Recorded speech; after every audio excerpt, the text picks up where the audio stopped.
Hello, hello, hello, ladies and gentlemen. If you don't know who I am, my name is Shook. I make NBA DFS content, NFL content, sportsbooks, prize picks, all that stuff. If you ever need to get a hold of me privately, you can get a hold of me on X right here.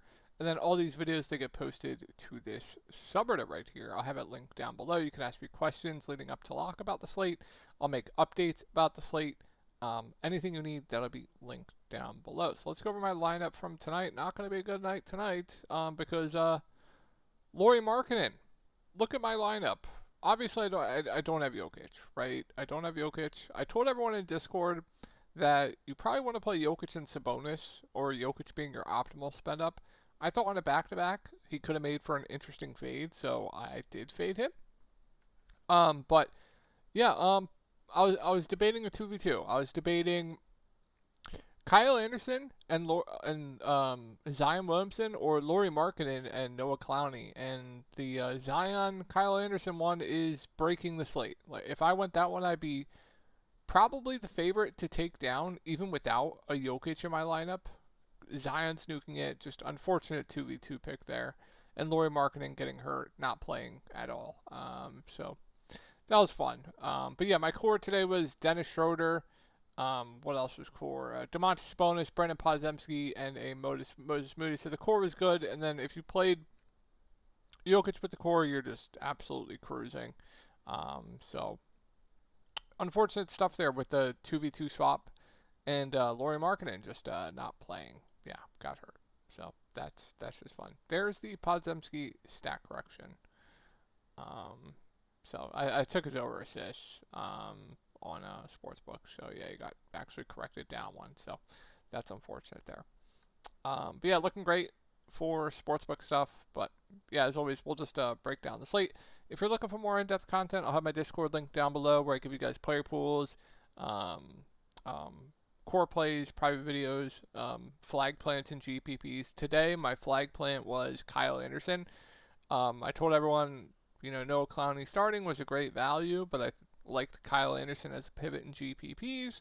Unfortunately, I didn't go that route. Like I said, with that 2v2 swap that I was debating all night long. All right, yeah, let's go over the slate. So Toronto at Charlotte. This should be. I think you're definitely going to want some pieces of this game here.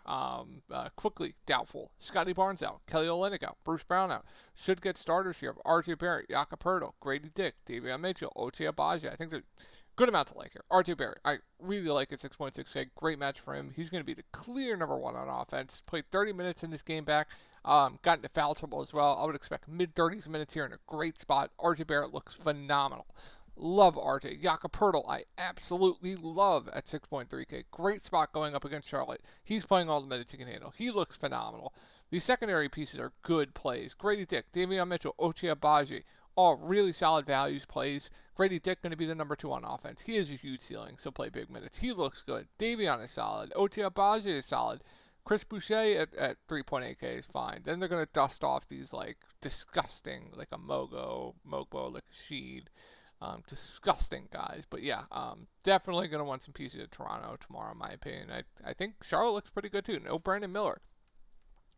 Should get a starting lineup of LaMelo Ball, Miles Bridges, Nick Richards, Cody Martin, and Seth Curry. And then basically just Trey Mann off the bench. That's basically it in Grant Williams. So with that being said, in a great spot, I think LaMelo looks like a great spend up at 9.6K. He is playing massive minutes, stuffing the stat sheet, do-it-all guy. No Brandon Miller. He's going to have to do a lot more. He looks great. I think Miles Bridges is going to go overlooked by the field. I like him quite a bit at 7-2. Man at 5K, going to play around 30 minutes off the bench. Going to be a high usage player off, probably like 25 to 30. Still playable at 5K. Not like a must like he was when he was down at these price points, but still playable in my opinion. I still think he's similar to like a Dyson Daniels. Davion Mitchell. Apologies. What else do we have here? Nick Richards at 4.8K, starting, playing around 30 minutes. I think he's a perfectly fine value. What else do we have here? Cody Martin, Seth Curry.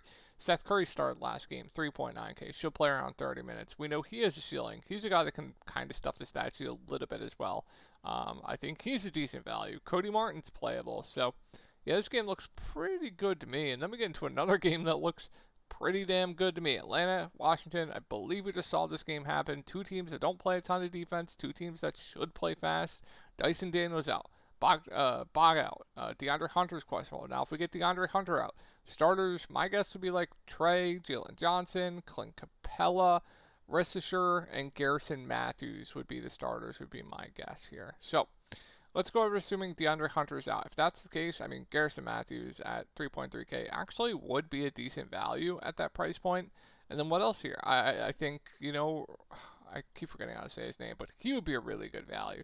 Trae Young, I absolutely love in this spot going up against Washington. Jalen Johnson, I absolutely love in this spot going up against Washington. Finally had a good game last game. He looks great. Capella Okongwu will kind of split the center minutes. And then, can't get the Nance with a Okongwu back. And then, I think Garrison Matthews is a solid value at 3.3K. And then we get to Washington. No Kyle Kuzma. Starters should be Jordan Poole, Jonas Valanciunas, Sarr, Bilal Coulibaly, and Bub Carrington would be my guess. He would slide back in the starting lineup would be my guess. But you're going to see a bump to Corey Kispert off the bench. If he's low owned tomorrow, I'm going to like him quite a bit in GPPs. If he is low owned, he should see a significant bump. We know last year he was actually really, really good fantasy production wise. So I'm intrigued there by Corey Kispert. I think Bub's fine at 4.1K. You're probably going to see more of like these bums. Maybe Bagley plays a little bit more, a George, but I'd rather play like a Bub or a Kispert. Coulibaly, he's taken a massive step forward, playing huge minutes. I still think he's a solid play. Sarr, I don't mind at 5.3. Jonas Valanciunas started last game. He only played 22 minutes, but we know he's an elite fantasy point producer, more of a large field player for me. And I love Jordan Poole at 7.5K. He's going to have to do everything for this team. So there's a lot to like in these first two games. Probably the two best games on the slate to target, and I don't even think it's really close. Woo-wee. Love those two games. All right, Austin Reeves probable. D'Angelo Russell is questionable. If D'Lo is out, maybe you get like a Gabe Vincent in the starting lineup. He would be playable at 3-2. I'm fully expecting him to go, though. But with that being said, I mean, 80, they're just running so much offense through 80 right now. I think he's always going to be one of the best spin-ups on the slate whenever he is on the slate. This team is Anthony Davis's team right now. Redick is doing a great job of running the offense through AD, so AD looks great no matter the matchup. I don't care. He's matchup proof, right? So LeBron and NIK is fine too. Give me AD over him all day long. Reeves D'Lo, I think Reeves is okay. I'm not too excited about both at their respective price points, but Reeves probably going to be somewhat popular tomorrow. He's playing big minutes. He's had a much larger role this year. Don't mind him. Rui Hachimura, if you want to keep riding the hot hand with him, I don't mind him. His minutes a lot more secure this year. I think he's perfectly fine. What else do we have here? I don't think I get that much else. If like D'Lo's randomly out, like a Vincent starts, you can go there as well. Moving on to Cleveland. Good spot here going up against the Lakers. This team, they just always look similar to me. I don't touch them in bad spots, but this is a fine spot going up against the Lakers. They always just look similar. Like, I always like Donovan Mitchell going up against the Lakers. Like the spot here quite a bit for him. So, like, Donovan Mitchell is the guy I'm eyeing that I like quite a bit in GPPs tomorrow. I don't think anyone's going to play. And then, like Evan Mobley, Jared Allen, Darius Garland, they always look kind of similar to me. They're always in play. I think Evan Mobley is always my favorite, though. Karis LeVert, overpriced. I'm not going to play Dean Wade. We're going to have so much better value on this slate. Moving on to Boston. So, remember the quote, they're going to continue to play Peyton Pritchard up against poop teams. Well, he still played 28 minutes going up against the Bucks. So, I think as long as Sam Hauser's out, they're going to continue to play him high 20s minutes, which does make him a viable play at 5K. I wish he was a little bit cheaper. Last game, definitely a bit of an outlier, but would make him viable. Al Horford at 5.3 should play mid-20s minutes. Just there for me. Filler play. Drew Holiday, Derek White, kind of just filler plays for me as well. Like Drew at 6K, good defender, should play over 30 minutes, can stuff the stat sheet a little bit. Just always just there for me. Same with like Derek White. I think White's about priced right, and then Tatum's been on an absolute tear. I don't mind him, but matchup not as good as people think here. Same with like a Jaylen Brown. So I think my favorite plays in like Boston are like Jaylen Brown, just Tatum. Moving on to the Pacers. It's actually a pretty good spot here for Halliburton at 8.3K. I told you guys no one was going to play him here. I liked him quite a bit as a bounce back spot. If no one's going to play him again in a good spot going up against Boston, I like him as a bounce back. I guess I shouldn't say bounce back candidate. I like him as a low owned GPP play. Seems like he found his stride last game. Should play over 30 minutes. Don't mind Halliburton there. Siakam at 7.9. Don't love it. Miles Turner is questionable. If he is out, that is going to absolutely open up the piss nuke on the slate. And Isaiah Jackson, he would be by far probably the best value play on the slate, assuming he starts, which I would expect him to start at 3.8K. T.J. McConnell, I can't get to. If Miles Turner is out, Obi Toppin would get a bump off of the bench. He would be a fine value. Nemhard, there's so much better value. I think I'd rather look elsewhere. And yeah, I think that's going to do it for the Pacers. Let's move on to Detroit. Fine spot here going up against the Sixers. They're going to be without Joel Embiid and Paul George. I think Cade's kind of similar to like a Tyrese Halliburton for me. Like, I always don't mind him as like a low-owned GPP play, but should play big minutes. He's been really good this year as far as production goes, fantasy point-wise. So I think he's playable. Jalen Duren at 6.6K going up against Drummond. He's been a double-double wagon pretty much throughout his whole career. Great rebounder. Should play around 30 minutes. I think he's fine. 6.68 does seem a little bit too cheap there for Duren. And then Jaden Ivey's had a pretty good year as well. I told you guys, I believe the first slate, that they were going to, the quotes about them wanting him to take a really big step leap this year. He has done that so far. So I would still expect, mid to high 30s minutes. Solidified as number 2 on offense. So I don't mind some Ivey there.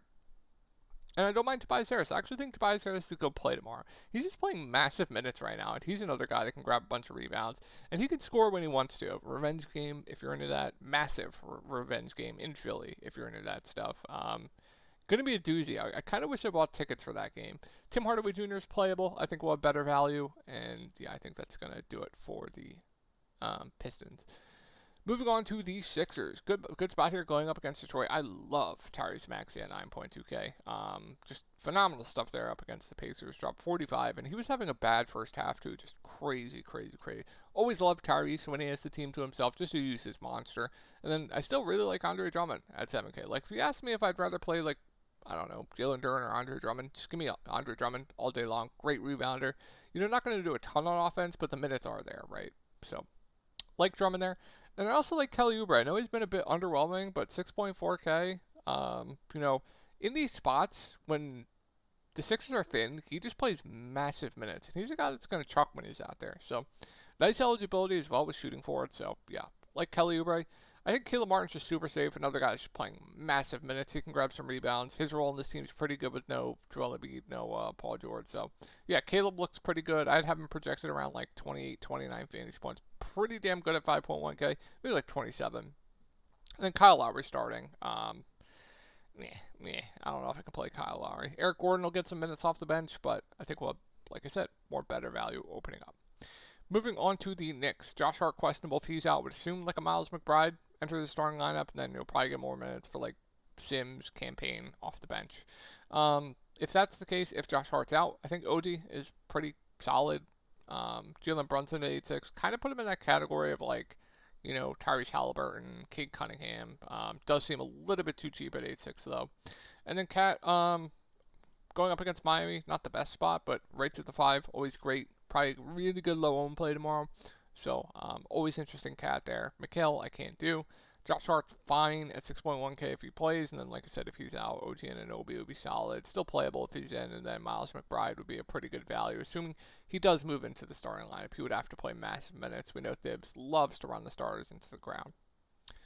Moving on to Miami, this is another team that just looks so bland to me. Like, if you want to play Bam, if you want to play Butler, it's fine. Not the best spot going up against the Knicks. I don't love it. Tyler Herro at 6.8, I think is priced right. Same with Terry Rozier. Don't like anything off the bench. I think Jovic is fine. Just not much here. All right, last set of games for the night, guys. Orlando at Chicago. Franz, I believe, got hurt last game. Looks like he'll be back, but going up against Chicago, I mean, I think you have to have interest in Jalen Suggs here at 5.5.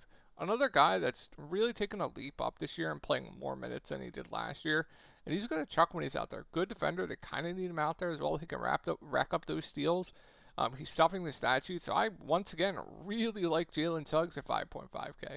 Not going to play KCP, Gary Harris, these guys, Anthony Black, no thank you. Wendell Carter Jr. should play around 30 minutes. Kind of just center play that's just always there for me. And I like Paolo and I like Franz. I think both the top two guys look good here. Both going to lead the team in usage, both stat sheet stuffers. So Paolo playing some point forward right now. So, yeah, I think Paolo and Franz look pretty good to me. Prefer Paolo to Franz. Moving on to Chicago, Lonzo out, so you're going to see a bit of Ayo DeSumo, a little bit more Ayo DeSumo off at the bench. I don't know if I can get there, though. Paul, he's overpriced. Another team is just, like, bland to me. I think Levine at 7-3 is still too cheap, so Levine definitely going to be my favorite play on this team. He is way too cheap. He should be around an 8K player, in my opinion, than Vooch. I think he's more priced right, but not the best spot here. All right, let's game here. Brooklyn on a back-to-back here. Why do they already have him out? I don't know if anything came up for underdog, but if everyone's in, Ben Simmons, I would assume would be back here. So if we get like Ben Simmons in, Claxton, everyone in here, starting lineup should be Cam Thomas, Dennis Schroeder, Cam Johnson, Ben Simmons, and Dorian Finney-Smith. If that's the case, I always like Cam Thomas in GPPs. He's just chucking the ball when he's out there. I still think these secondary guys are just too cheap. Cam Johnson, Dennis Schroeder, those two guys look pretty good to me. Ben Simmons is playable as a value play. I wouldn't get to like Dorian Finney-Smith. Now, if we get a situation where, like Ben Simmons is out again, then I absolutely love Dennis Schroeder if Ben Simmons is out again. Just his assist rates go way, way, way, way up. Usage goes up. Would love Dennis Schroeder if Ben Simmons for some reason is out. I think I expect him to be in if we already didn't get that news. And then Cam Johnson looks good. Cam Thomas, etc., etc., etc. If we get like a random Noah Clowney start, disgusting. Then I'll mention Zaire. He's had a large role off the bench. He's going to be a good point per minute guy off the bench. I have no issues there.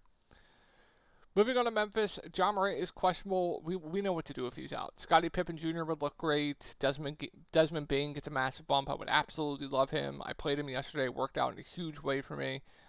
What else? Santi Aldama's been phenomenal. He's fine. Marcus Smart's assist rates go way up if you're looking at props.